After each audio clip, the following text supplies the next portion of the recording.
there, Mandy Friedman here, licensed professional clinical counselor, clinically certified domestic violence counselor, clinically certified trauma professional, and the owner of Claremont Mental Health. I'm here with my brother again, Andrew. Hi, Andrew.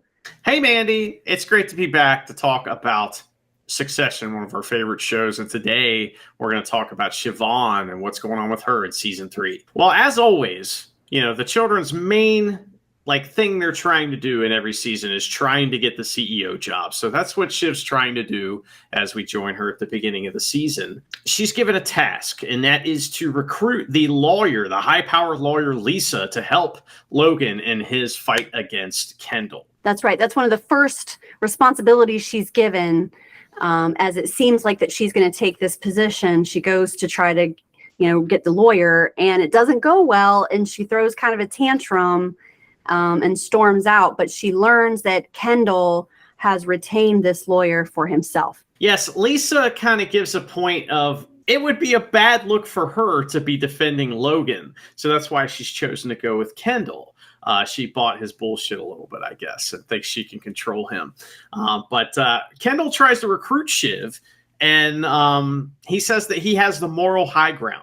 What they sent her to do, she fails. Yes. So her stock is tanking immediately. There's a lot of ups and downs this season for Shiv, where she gets picked up and dropped, and she thinks something's going to happen, and it's not.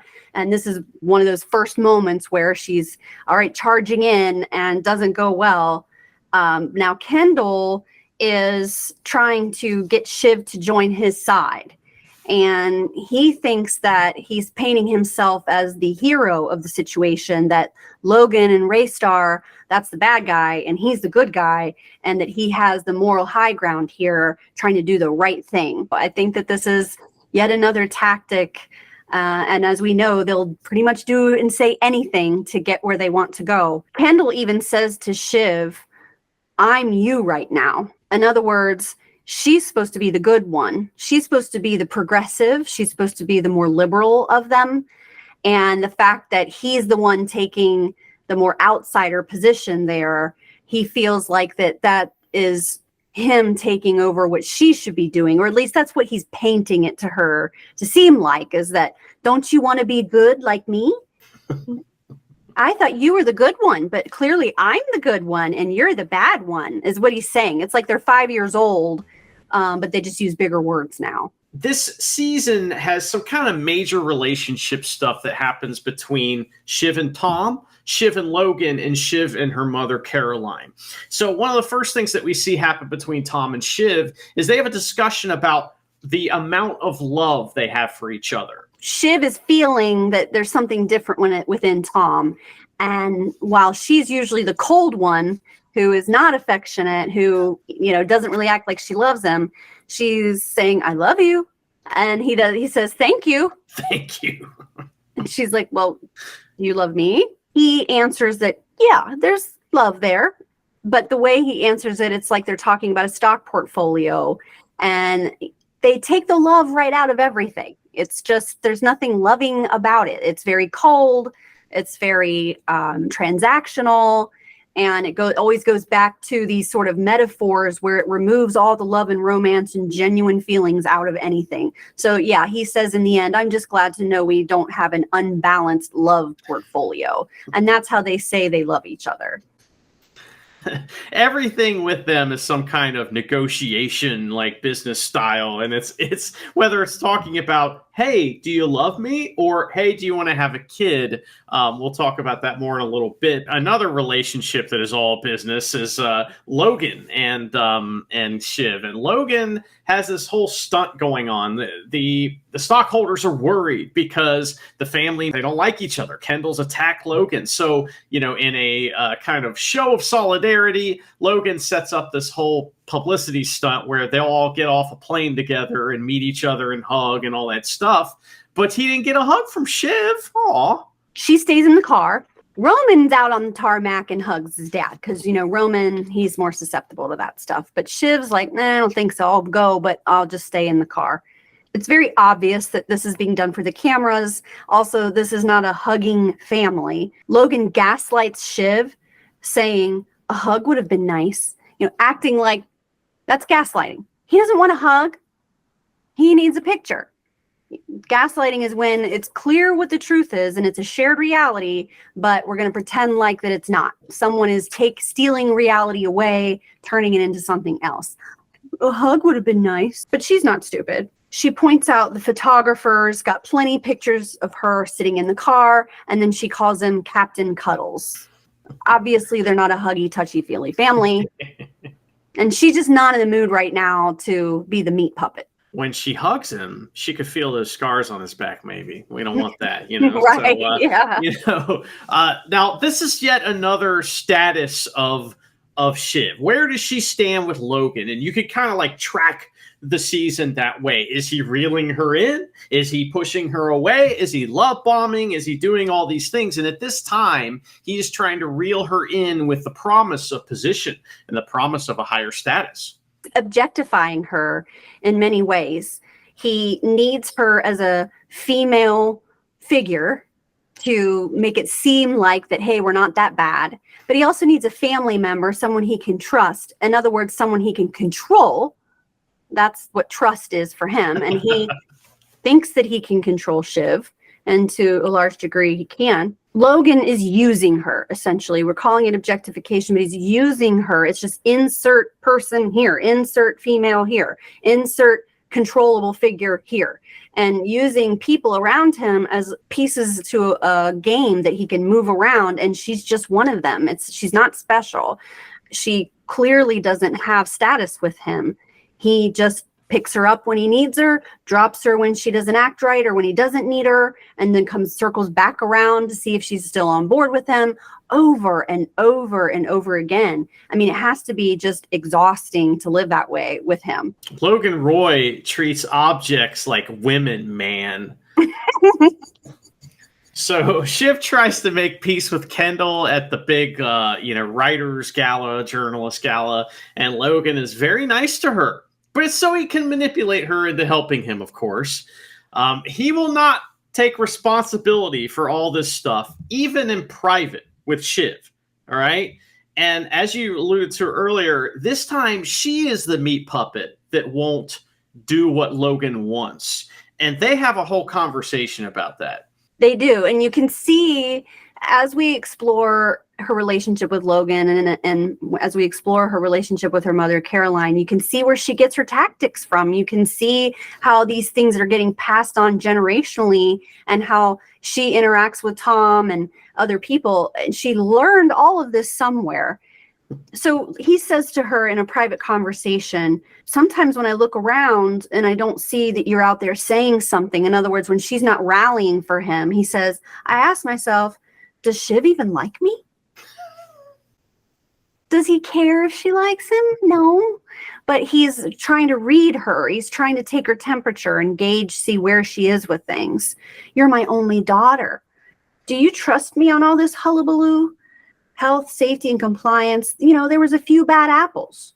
He refuses to take responsibility for Waystar's crimes, even in this privacy, in the private moment with his daughter, who he is coercively controlling and manipulating to get her to be the token female, play her role. He doesn't think she's doing a good job of playing her role.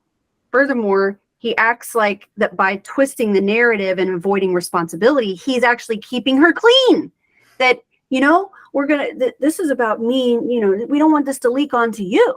Like, he gives a shit about anything like that. He lies again and says he didn't know about any of the crimes or what went on. He's changing his story while they're talking because 2 seconds ago, he referred to the intimidation of witnesses as salty moves. So he said salty moves about something just a second ago, but now he's claiming he didn't know anything about any of the crimes that were going on. It was 25 years ago, and they were running cruises out of tin pot ports registered in bongo hovels, and we poured millions in. Did we play rough with the odd fucking union boss or some moaning mini repeat litigant? I don't know. Like, it was so long ago, and I don't read my emails. How was I supposed to know or remember everything that was going on? This sounds like so many conversations that I hear about from my clients. You remember every detail of everything that happens. I don't remember things like you remember them. I mean, not everyone remembers everything that is said at all times. I mean, just because you like to keep score and you're some nitpicking nag doesn't mean I have to remember everything that happens. I don't read all my emails. How was I supposed to know? So he's talking in circles, blame shifting, avoiding any responsibility as if it's unreasonable for anyone to seek the truth. So yes, I fought for you and your brothers, he says, but you won't find a piece of information that makes you ashamed of me. Shiv says, yeah, but what about the law, Dad? The government has a lot of leverage. And Logan says, the law? The law is people, and people is politics. I can handle that.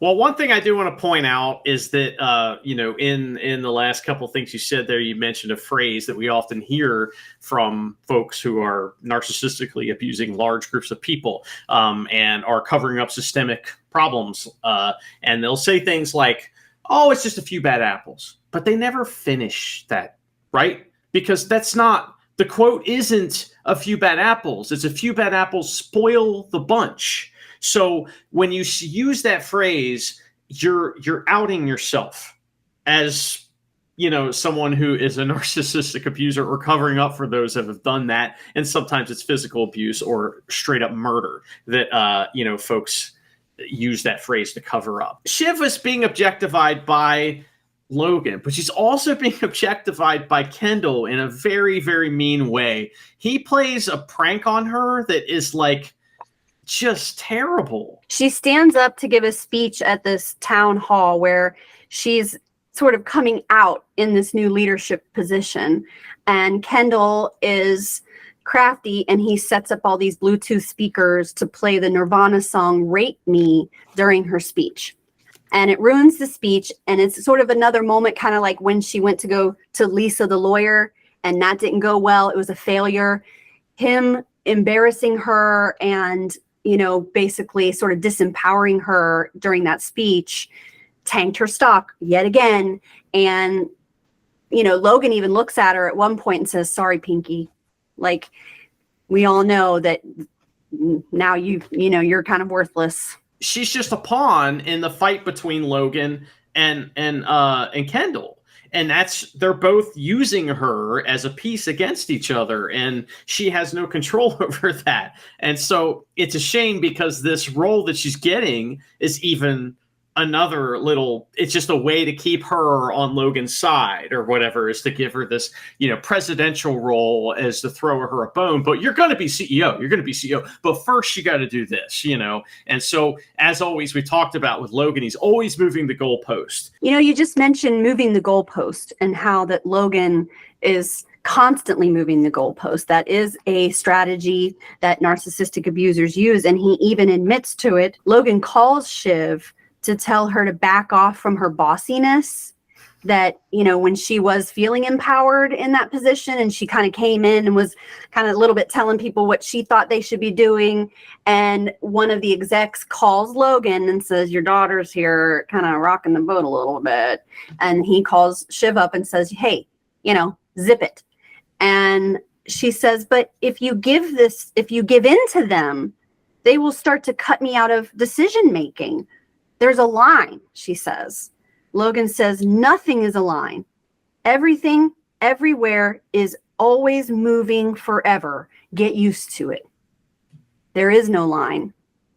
And that's right. He's constantly moving the line. Not for him. Yeah, not for him. She does try to get some modicum of revenge against Kendall. She writes an extremely scathing letter to the press with all kinds of weaponized information against Kendall. But this blows up in her face, too, because not everybody likes dirty laundry being aired in public. It's true. Now, don't forget that the kryptonite of narcissism is truth. Avoiding the truth is pretty much the number one goal at all times, because the truth keeps us tethered to something that we all have to agree on as being true. You saw it, I saw it. I'm holding a highlighter right now that is yellow. Can we agree? Right? Yes. We don't want that if we're a narcissist. It is yellow, but You can also see that it might be lime. Chartreuse. A little bit of lime, chartreuse. Yeah, as a fake news, alternative facts, right? So we want to always keep the narrative malleable, shapeable, shiftable, moldable. Truth does not allow for that. So when Shiv is pissed about what happened during her speech, she decides that she's going to speak some truth. And she writes a letter to the press about her brother that basically is honest about him, his history, his struggles, what his issues are. And you would think that this family who kind of likes to hurt each other would be like, yeah, fuck him. But no, when she presents this letter to Roman and Connor, they're like, I don't feel good about this. Roman's like, nah, I don't like this. Now, don't forget that there's a scene where Ewan, that's Logan's brother, is talking to Greg, and this is a couple seasons ago. He mentions that he doesn't think it's good to air dirty laundry. Now, Ewan can't stand his brother. He's actively, engaged in conflict in his own games with Logan, right? He thinks he's superior to all of them and that he has actually got the moral high ground, but he too does not like to air dirty laundry. So while Shiv finally spoke the truth about something, but did it, of course, in a strategic way, they're not signing off on it at all. And it's just interesting to watch how they shut down the second something honest happens. So we got a big part of the season going on here where there is a deal trying to be made with Sandy and Stewie, and Shiv's trying to help out with that. But right in the middle of all this, the details don't really matter about what this deal is about. It's really what happens here. And Logan has a medical episode. You got a situation with the board happening, and there's a meeting going on, and they're all going to vote. But then you got Sandy and Stewie and a deal going on there. And right at the same time, Logan gets piss mad, which means that he has some sort of a UTI infection. And it is true, I have heard that, older people, when that happens to them, it can cause them to have cognition issues. And you can see that he is going downhill quickly. He's not making any sense. He's really super grumpy, but he's nicer to Tom and Frank than he is to his own kids when he's in that state. Like, he feels safer with Tom. And when his kids come around, he doesn't, so it's interesting when he's in that vulnerable state that he does not want his children anywhere near him, it seems. There's this other metaphor, this other wildlife metaphor that happens that sort of leads into the scene where Shiv is trying to enjoy this moment of their accomplishment. She saves the day. There's some champagne glasses coming out, and Shiv, Logan's being grumpy. And Shiv says, can't we just enjoy this moment for a second? I mean, we did, let's clink the glasses. And he says, there's blood in the water. The sharks are coming. And he's right. He's right. But this wildlife metaphor of we have to continue to be in survival mode and fight at all times. Do not take your eye off the prize, not for 1 second. Don't rest. You have to stay vigilant. He's been nothing but nasty to her all day while he was disoriented. He's, like I said, he was nicer to the executives than to her. He shoos her away like she's a child, in like turning his body in this nonverbal way. And but she's kind of like not taking the hint. She's blowing him off. So she continues to try to interact with him. She wants to share this celebratory glass with her father, and he swats it away and says, Shiv, I am trying to talk to Jerry about something important. It's like she's this annoying little kid who's in the way. Then he screams at her in front of everyone, stop buzzing in my ear. Another wildlife metaphor, buzzing in my ear. This is how little you are to me. You are insignificant. You are a gnat that I need to swat away. You're that tiny in my world, and you are that annoying to me. Just saying something like that doesn't seem like it's that big of a deal, but it is abusive. And when someone hears things like that over and over again through the course of their life, they start to believe it. Now, Shiv, she still thinks pretty highly of herself, But there's still, you can see within each of those children this brokenness as a result of the abuse they've endured that prevents them from having good, healthy, genuine relationships in the present. And it's moments like these that just add up. Tom is turned on by Shiv's power play here, right? And we learn that he tracks her cycles and he wants to have a baby and has wanted to have a baby ever since his connection to the company, his other connection, which is Logan, is maybe not doing so good. When we first meet everyone, Logan has an episode and is in the hospital, and it seems like that he may not live. And Tom gets down on one knee to propose. Now, fast forward, here we are again. You know, Logan is sort of struggling, and you can see that he's declining in his abilities. But then you see Shiv, who shows that she can hang, she can get things done. And Tom feels like, I need to lock this down. You know, like, I need to shore up my position here. So during the negotiations, he comes on to her and says that he loves how she smells during her time of the month and that it makes him horny like a dog. She finds this disturbing that he is tracking her cycles. You know, I guess if you know how to do that, you could just do it, you know, without confirming anything. He would just know and then time it himself. And it sounds like that's what's going on. And now with Logan having another bout with these faulty cognitions, Tom thinks this is the perfect time to impregnate her.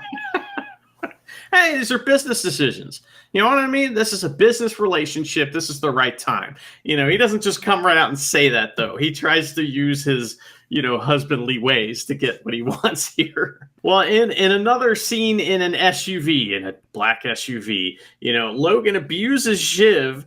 She just wants to kind of like get a little recognition for this amazing thing that she pulled off, right? She's, you know, clearly a little bit salty, and Logan gets in the car and says to her, "You're not going to be a sourpuss, are you? Jesus Christ. Like, you're not going to hold me accountable for my behavior, are you? You're not going to expect that I apologize, are you?" Like, that's his way of saying, I know that I treated you badly and that it probably, you know, hurt your feelings, but I'm not apologizing and you're going to just need to get over it. But that's his apology also, because at least he's acknowledging that he did what he did. Most of the time, he just will act like none of it ever happened. There's this scene with Roman where Logan is flirting with Carrie. Roman informs Shiv that Logan is having sex with Carrie. The private jet lands and they start getting into their armada of SUVs, and Shiv asks Logan if she could ride with him. That's when he says, uh-oh. You know, like, oh no, I'm in trouble because she's going to be mad at me for being mean to her. Yeah, it's very misogynistic type attitudes. Like, she's crazy. Uh-oh, must be her time of the month. She's pissed. Like, oh no, she's mad at me. Or she doesn't like me. Remember, I wonder if you even like me. It's not about liking you. It's about that you're an asshole, an abusive asshole that runs over her feelings all the fucking time and can't nurture her emotionally for the entirety of her life. It's not that she doesn't like you, but they'll reduce it to something like that. And that's so manipulative. And then she kind of fawns, which is your typical response, is like, oh, everything's fine. And she's like, what? No. You know, like, no, I don't know what you're talking about. But the last time we spoke, she did say this. She says, the last time we spoke, you humiliated me in front of everyone at the shareholder meeting, so I thought I would just check in. Logan says, it was a long day and I was unwell. He doesn't do apologies. Shiv goes on to make a competitive move against Roman, saying he screwed up the call with there was a call with the president that Roman did. He didn't do so well. So she's still really competing with Roman. He didn't contribute to the shareholder meeting situation at all. And she knows Roman has had Logan's ear saying crap about her. So she wants to do the same thing. She wants her father to know she is the one who saved the company at the shareholder meeting. She just wants a little recognition. What does he say? Carrie, get Shiv a medal. Minimizing her, yet again, squashing her down so she feels small, unimportant. Instead of saying, you did awesome. We would have been nowhere without you. I'm so glad you were there to help us. Never get anything like that. It's sad. And it's narcissistic abuse as well to oust someone from the clique. You know what I mean? When you got your little group. And so he's saying his new girlfriend or whatever that works for him, she's in the clique, but my daughter isn't. You know, it's also that added thing right there, which is pretty shitty. So now another shitty relationship is the relationship between Shiv and her mother. And this is fascinating. Shiv's mother is cold-hearted. Her name's Caroline, and she's getting married to her neighbor, right? So she wants Shiv to play nice, is what she says, but then just tells Shiv she's a shitty daughter. And a lot happens right here. You learn a lot about how these kids turned out the way that they did and why Shiv is the way that she is just from this conversation with her mother. She basically says whatever she wants all the time, and she makes these jabs and she just says mean things. But if you call her on it, then she does the same thing Logan does, which is like, could you just act right and not hold me accountable for being... Uh-oh, I'm in trouble.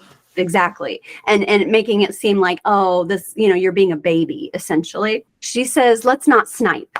Then Caroline says, or did you come to get some attention? So not only can Shiv not say that, hey, that hurts, please don't do that. But in her saying, hey, that hurts, is her just looking for attention. You're just attention seeking. This isn't even a real thing. Well, why wouldn't you want attention from your mom?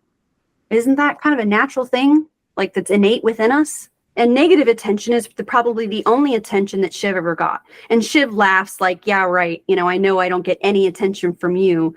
And that ship has sailed. Well, this pisses the mom off, like her little jabs aren't working and Shiv is not acting right. And so now Caroline's going to ratchet it up a little bit like we do. She says, well, I may have been a spotty mother, but you have been a shitty daughter. Caroline mentions that she moved to New York to be closer to her kids, but she never saw them. And Shiv says, you weren't spotty, you were absent. You let dad take us, and it was probably for the best. Caroline says that she gave him custody so that the kids could keep their shares of the company and she could protect their interests. Then she says to Shiv, you chose your father over me.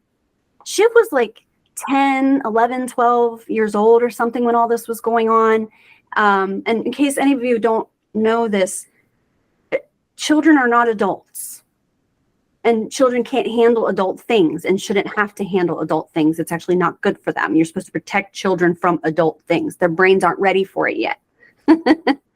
So to say you chose your father over me to a child who's going through a divorce or a custody situation is just, it just shows that parent is not a healthy parent. I've never won any battles in my whole life. You were 13 and you knew how to twist the knife. You knew then and you know now. So this is the first time we hear Shiv being referred to as her nickname of Shiv, meaning a knife. And that's something that comes back a little bit later of how she can get in and kind of jab at you and stab you. She can walk right up to you, look you right in the face, and she's the ultimate assassin in that sense. So Shiv, meaning she will knife you. But then Shiv, at a certain point, Caroline is acting like she's going to cry. And Shiv calls her out. Oh, yeah. Where's the onion? Like these are fake tears. Caroline says to her, you are my onion. Wow.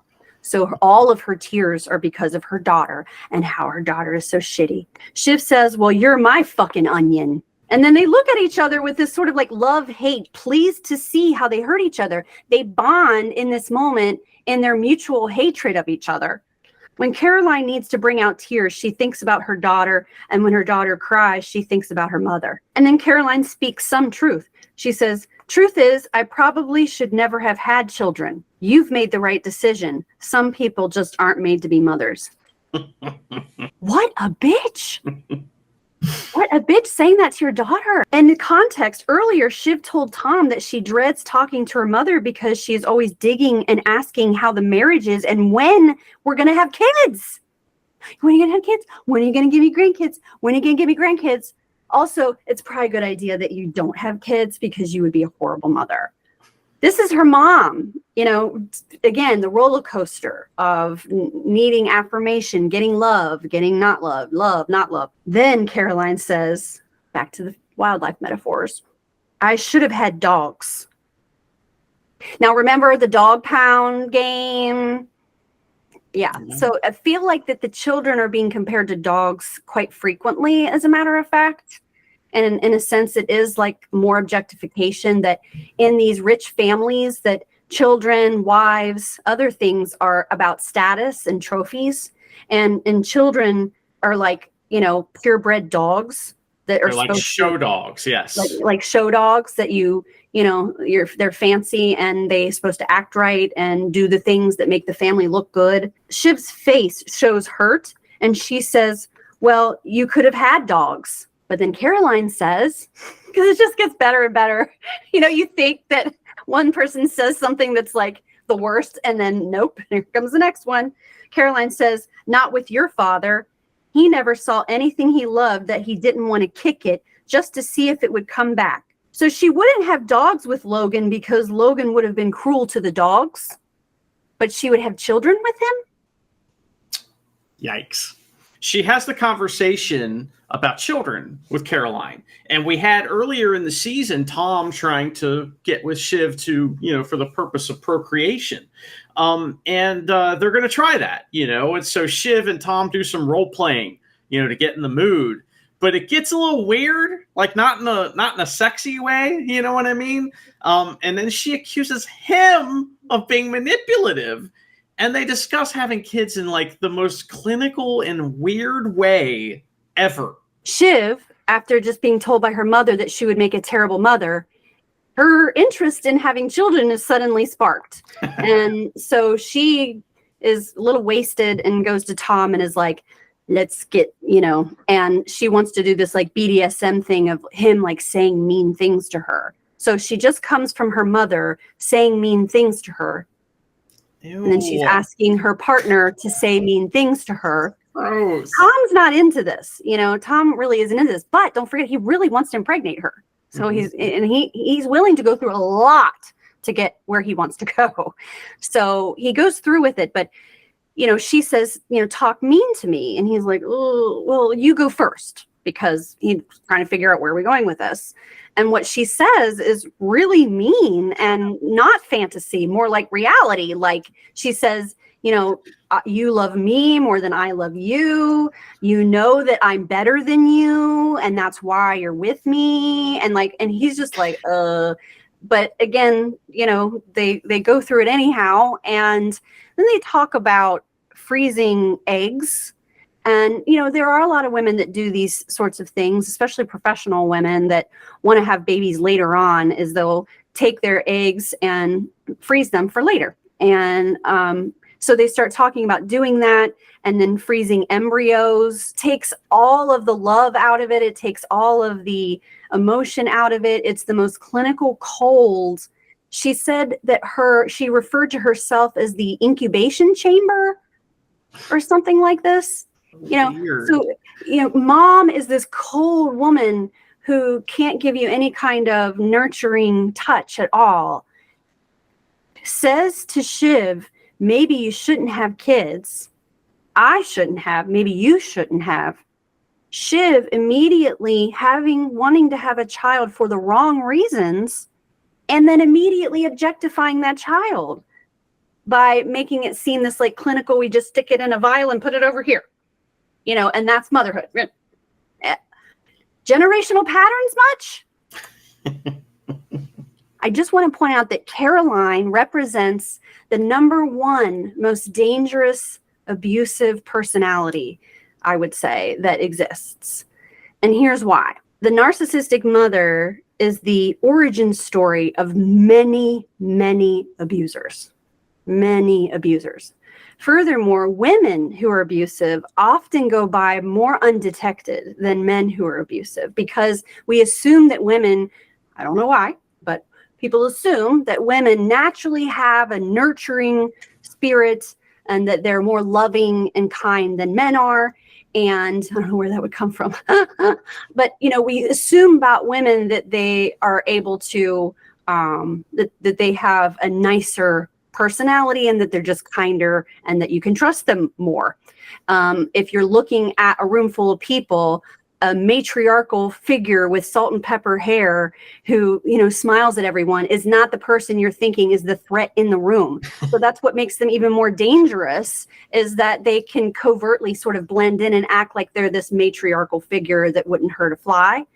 So the narcissistic mother is probably the most damaging abusive figure that you will come across. Not that they necessarily cause damage with the impact of what's happening right now.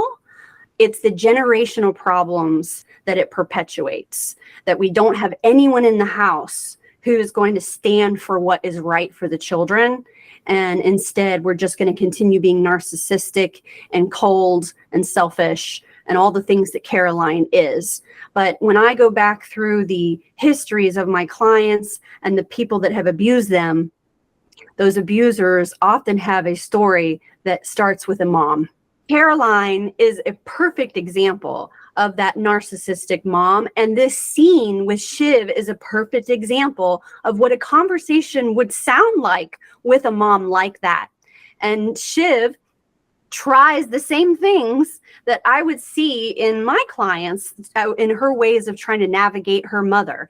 You know, it's very realistic to me. The unrealistic part is that it's being held in Chianti Shire and that they're billionaires and that they're rich. But the part that is very super realistic is how she talked to her daughter in that moment, made it about herself, made it seem like she was the wounded victim of the situation, blaming things on her child as when they were a child. You know, it was your fault. The 10-year-old, it was her fault. So that's what these moms are like. And I just wanted to point that out, since this is the reason why we're here, is to not just examine succession, but talk about abusive personalities and narcissistic personalities. And I got to say, Caroline is, woo, she is at the top of the list. It's always fun to talk to you about Succession and everything we got going on with it. What's the next episode we're going to be covering? Our next episode will be Roman Roy, Season 3.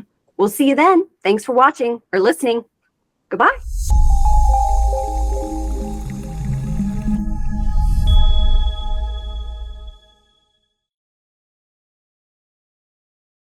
Fuck the matriarchy.